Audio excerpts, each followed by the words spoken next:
Well, first of all, I want to thank the FPOA for allowing us to use their building, and they have been incredibly supportive of me. Jackie Parks and Damon Kurtz have been amazing supporters, and we're here today, and I have been endorsed by the Police Officers Association. I'm very proud of that endorsement and glad to be here today. You know, in a campaign, as many of us know who are standing behind me, a lot of highs and a lot of lows. Today, for me, this is one of the highs of the campaign, to have the support and endorsement of the people, men and women standing behind me. One who isn't here today is Police Chief Garry Bredefeld, and he's not here because he has obviously a number of very important things that he's dealing with, but we've given you a press release with his comment. But to have the men and women who are standing behind me, supporting me and endorsing me is just a tremendous honor for me, and clearly one of the highs. I'm very humbled and honored to have their support. I have people from law enforcement who are leaders in law enforcement, people who are political leaders, people who are community leaders, and of course I'm going to ask all of them to say a few words when we're done. My life has been about service to this nation, to this community. I served in the United States Navy. I served on the City Council. I've worked for 24 years at the Veterans Hospital working with veterans. I'm proud to be a veteran and proud to do the work that I do. As a clinical psychologist, we are always working to solve problems, listen to people, come up with innovative solutions to very complex problems. And that's a natural thing to do when you're in public life. We have very serious problems that we face in public life. In this community, we have crime that continues to be a problem. We're a big city with big city problems, and a lot of that has come about because of Prop 47, prison realignment. Several of the people, of course, behind me have had to deal with that. And we have challenges in our community. You need people who have experience. You need people who are innovative. You need people who can bring people together, listen to people, and come up with solutions. And I think my background, my experience has demonstrated that I'm able to do that. When I served on the City Council, we were a city that was crime infested. Gangs were all over the place. We were having shootings all the time. And we turned it around and we became an all-America city.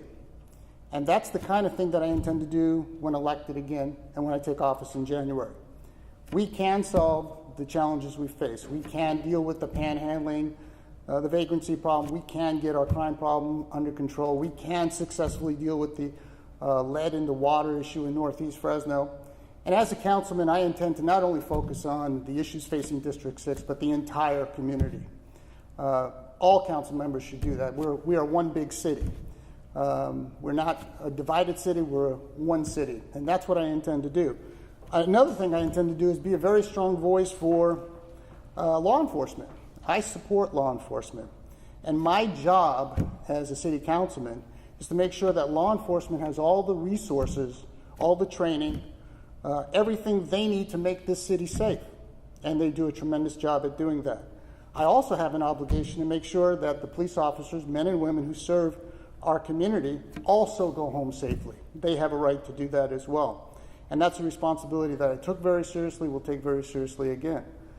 And lastly, I just want to say, there are many issues that happen in Sacramento, many laws, rules, regulations that come out of Sacramento that affect Fresno.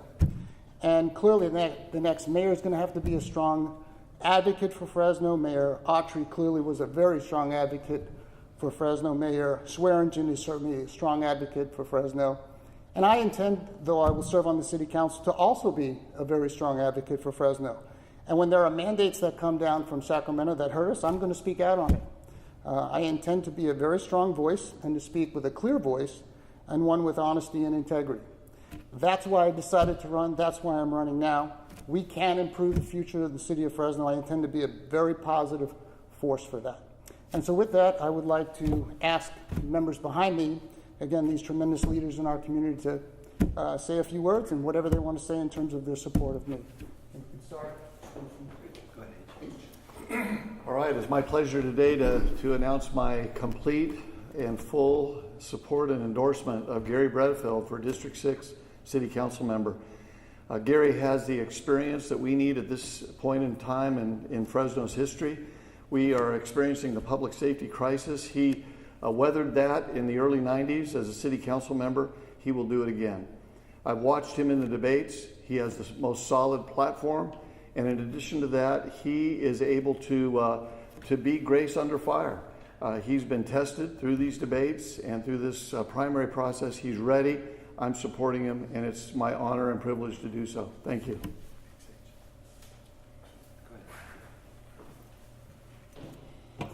I'm here and honored to be here to support Garry for the council for District 6 in the city of Fresno. I watched the primary very closely. Being in public service, it takes very, very hard work. I know that Garry worked hard when he was a council member before, and I watched him work very, very hard to make it through the primary and be in the position that he's in now to be your next council member in District 6. The reasons why I'm endorsing Garry: I am convinced that he is committed to providing public safety with the resources they need to get the job done. I am convinced that he is committed to protecting your Second Amendment rights. And I am convinced that he's committed to working with the county of Fresno in making what we all want, and that's all of our communities safe. So those are the reasons I'm supporting Garry. I'm proud to.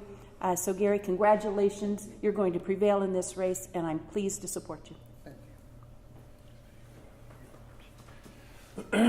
Well, it's an honor to be here to support Garry. You know, we're facing a time, and at least in my lifetime, I've never seen a confluence of issues, problems facing this country, the state, and our cities to the magnitude that we're facing now.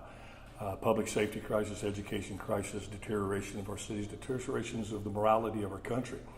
And in many cases, it was bad self-serving politics that got us to where we are today. That's dug this very deep, deep hole, and it's going to take some of the most ethical, courageous leadership the history of this country and the state and the city's ever seen to get us out.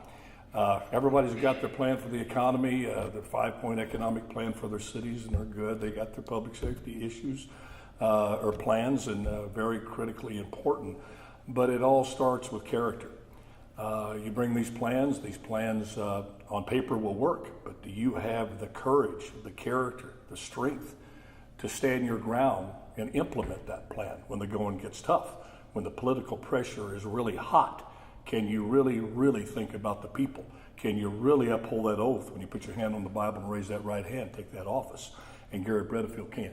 I've known Garry for a long time. He's battled back from things in life to other people would say, you know what, I'm just going to sit on the sidelines for a while and, I've served my time in public office, done it well, and just let others do it. But no, he called me and says, I want to get back in the ring. And I tell you, I was so excited to hear that, because a man of his character, his wisdom, his strength, his tenacity, and his love for his city is very rare that you find in a runner for office in today's time. So Garry, I'm proud to support you, and just go get them. All right. Thank you. Good morning. I too join my colleagues behind me in supporting Garry Bredefeld. Congratulations. I've known Garry for over 20 years, and I've seen him in the trenches. And I think one thing, and my colleagues have mentioned already, we need solid leadership. Leadership with experience, leadership with integrity, leadership with courage. Garry has all those qualities. He's shown them already. His past service with the City Council has shown he's taken on difficult issues. He's taken them head on, and he's solved them. He cares about the people not only in his district, but the entire city of Fresno and the county of Fresno. And we need people like that in office today. That's why I join my colleagues and continue to support him, and will be there for him all the way to the end. Congratulations, Garry. Thank you. Thank you. Really proud to be here today to help the city bring a great guy into office in District 6. I've worked with Garry, and we've talked a lot about the school board. We've talked a lot about Fresno Unified. And I believe that the partnership with somebody of Garry's intestinal fortitude can bring us to a point in this community to where we can really do great things. Garry's a veteran. He's a great guy. He's a family man. He's a patriarch of his family. He's raised a great family. And I can tell you that what we really need in this city is people that are not locker room All-Americans. And this guy is a guy that gets on the field and he plays ball and he plays hard. And he's not scared to stand up to people. I believe the city will be a better place because of Garry Bredefeld. I'm proud to be here. Thank you. Any questions that anybody we can answer? How important was it for you? I mean, obviously, Dyer's first endorsement of someone running for city council. How important was that for you? Big, huge. I have tremendous respect for Chief Dyer, and to have his support, he's never done it before. He's told me he's never done it before, and I'm amazed, but quite honored and humbled. He's been a terrific chief. I've known him when I was on the city council, and I've watched him through the years, and he takes on the tough issues. This is a tough job being the chief of police in the city of Fresno, and I'm just honored to have his support.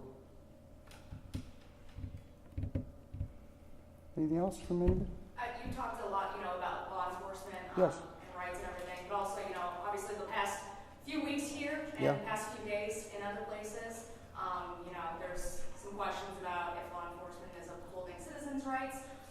Any thoughts on? Well, we had a tragedy here. 19-year-old lost his life, and my heart breaks for that family and for his friends. And I would just encourage people to, be patient, let the investigation take place. Let's see what happens. There is a process for this. But in the meantime, I think we all of us up here, the police department, our hearts break for the loss of a 19-year-old life. Is there anything that anybody wants to say on that? Okay. Thank you. Thank you. Thank you so much. Garry, congratulations. Thank you so much. Appreciate it.